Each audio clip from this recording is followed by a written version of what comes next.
Good morning and welcome back again to the video lecture series of Baisak. Here we are again going to discuss engineering drawing.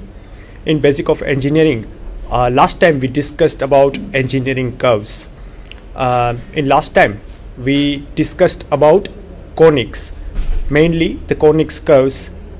We covered ellipse, parabola, hyperbola, and how to construct ellipse in a different ways.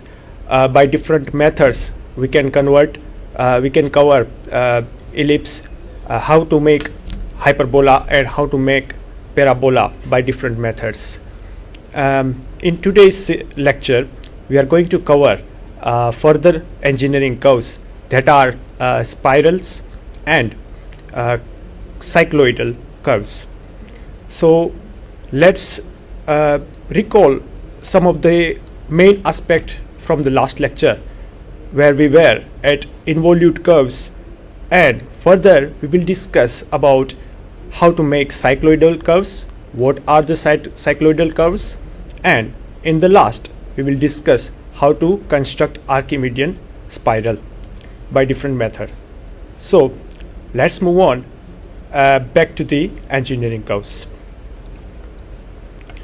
We have seen last time that in engineering curves there are five types. There are main five types.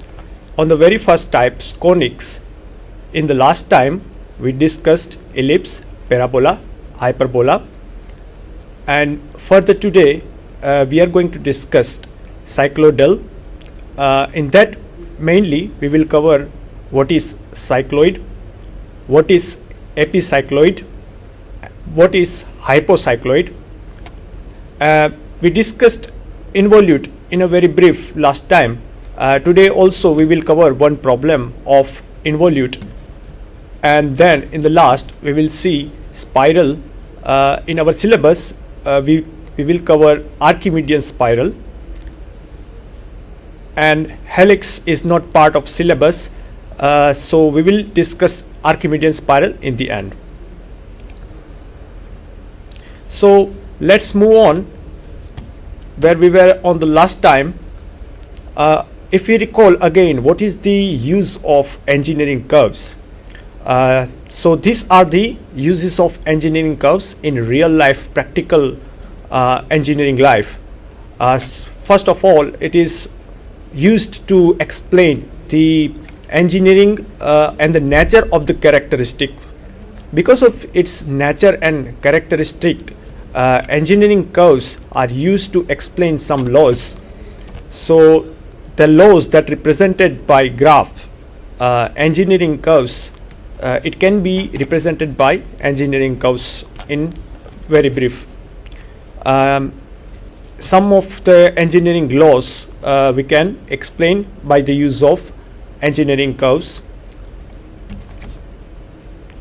And then manufacturing mechanical and automobile items, for example gears, helical threads, and mostly the automobile items can be manufactured with the help of the principle of the engineering curves, and how to as we learn how to construct the parabola, how to construct the involute, and then how to construct helix, we can use them to produce the design of the mechanical object as well as the automobile items. So that is useful in designing mechanism as well. We will see one by one in example that how to use the mechanical mechanisms, the design of mechanism by the use of engineering curves.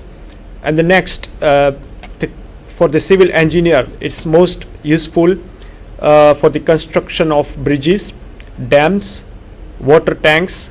So we have seen last time that the curves, hyperbola curves, is used to design the cooling tower as well as the chimney design. The shape of the chimney and the cooling tower is hyperbola, so it is frequently used by the civil engineer as well. Not only mechanical, automobile and civil engineer, the engineering curves are also used for the computer. For example, networking people, as well as the aeronautical engineering faculty as well. So the shape of the orbit which Earth goes around the sun can be explained by the ellipse, and this is the example of engineering curves in real life. Let's move on further. So for today's the first topic is cycloidal curves. In cycloidal curves family, we will discuss about the cycloid, epicycloid, and then hypocycloid. If we move further in the subcategory, cycloid can be divided in inferior trochoid, superior trochoid, and the next epicycloid is inferior epitrochoid and superior epitrochoid. And similar like that, hypocycloid can be divided into inferior and superior hypotrochoid. So these are the family of the cycloidal curves, and we will discuss one by one in brief. So let's move on first. Cycloid curve. So by definition, what is cycloid? So cycloid is a locus of a point on circumference of a rolling circle that is called generators, which rolls without slipping or sliding. I'll repeat again, which the rolling circle should not slip or slide along the fixed straight line or a directing line or a director. So here we have a rolling circle and a fixed line along which the circle is rolling. So the rolling circle along which the point on the circle, it will create the cycloidal shape. If we trace that point, and if the circle is rolling, then that point on the particular point on the circle, on the circumference of the circle, will create cycloid shape. We will discuss. So on your screen right now, it is drawn by this way. So let's say this is the circle, and the red point is the point on that circle, the circumference of that circle. So if we trace the path of that circle, that will be from this way to this way, and from that again from that way to that way. Depends on the convolution, how many revolutions the circle we are tracing. So by definition, the cycloid is the locus of a point on the rim of a circle which is rolling along a straight line. So if the circle is rolling, or in our case number 1, the circle is rolling in the straight line, so it is called cycloid. We will now see how to construct the cycloid. So when rolling curve, first we have to see the parameters or the terms used in cycloidal curves. So the first one is, when the rolling curves is a circle and the curve on the which it rolls is a straight line or circle, we get cycloidal group of curves. So in different case, we will see on the different condition how the curve changes. So in cycloid, first we need to understand that what is the generating circle. So as I mentioned, the circle which is rotating along a straight line, which is called generating circle, and the line on which the circle is rotating, it is called baseline or generator. So in a problem how to construct cycloid, we will see. So the next point is a construction of cycloid. Let us see how to construct a cycloid. So in a problem, first the diameter or say radius is given, so we have to draw a circle first. In our problem it's given as a 60, so let's draw a diameter of 60, a circle, and divide that apart. Let's say in our case it's 12. You can also divide a parts in any number you want, for example 8 or 12 or 16 or 28, any number you want. But again, I would like to highlight that the more number of parts you divide, the more accurate curve you will get. In our case, we have divided the circle into 12 parts. So we have to draw a line, a straight line from the circle. For that, for example, we are drawing at point P. We took the point P and we are going to draw a locus of point P. So if I open the circle into a straight line, it is equal to the circumference. So we know the perimeter of the circle 2 pi into r, or say pi into d.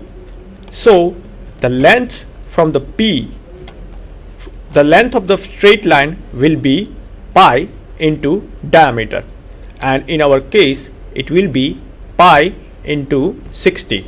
So in our case, so the straight length of the straight line will be 188, because our diameter is 60. So 60 into pi, 188. So we know the length of the line now. So by drawing that line, we have now the generator, the straight line, and the rolling circle. We divided the circle into 12 equal parts. So let's give a number to them from 1 to 11. Let's also mark the center of the circle as a C. So CP will be the radius that which we are going to use to construct the cycloid. From next point, from that circle, from each parts, draw a construction line along parallel to the straight line that we got before. And by drawing the parallel line, we will receive from 1 and 11 we will have common line. So similarly 2 and 10, 3 and 9, 4 and 8, 5 and 7, and number 6, the topmost point on the circle, that is the other side of the P. So we got the straight lines. Now these lines are the construction line, and importantly the center line should be drawn as a center line, continuous chain thin line, as we know. And the next point, divide all the points equal number, so that we got the same number on the circle. For example, in our case we divided in 12 lines. So divide these lines into 12 equal parts and mark the points as a from C to C1, then C2, C3, C4, C5, and at the last C11, and the C12 will be C dash. So mark the locus of the center point. Here you see as the circle rolls, we have to show the direction. This will turn in this way. So when the circle rolls along the straight line without slipping, the center will move on the center lines as shown by the points. So when it will roll, it will turn in that direction. The C will become C1, then C1 become C2. Here it will become C3, and in the last it will become C11. So only center point will move in a straight line, and we are going to draw a locus of point P. So after drawing that line, the final point is take a radius of C to P because it's the distance of the point P dash from C. So I repeat, take the radius from C to P dash, take a radius of CP dash, and start getting arc from point C1, C2, C3, etc. So if I put a point of compass on C1 and draw an arc on the line 1, we will get point P1 as mentioned here. Similarly, from C2, take a same radius and get an arc to intersect the line on 2, and we will get point P2. Similarly, from C3, with the same radius, we will get the arc and we will get the intersect point P3 on the center line. Similarly, from C4 we are getting P4, and from C5 we are getting P5, and so on. On P6 we got the topmost point on the line number 6. So here it is interesting to observe that circle has turned into the half. So the point P will be on the position of P6 when circle will roll half. So the curves, it will be looks like this, and from P6 point again circle will continuing rolling, and from that point P will go back to its original position at the end of the one revolution.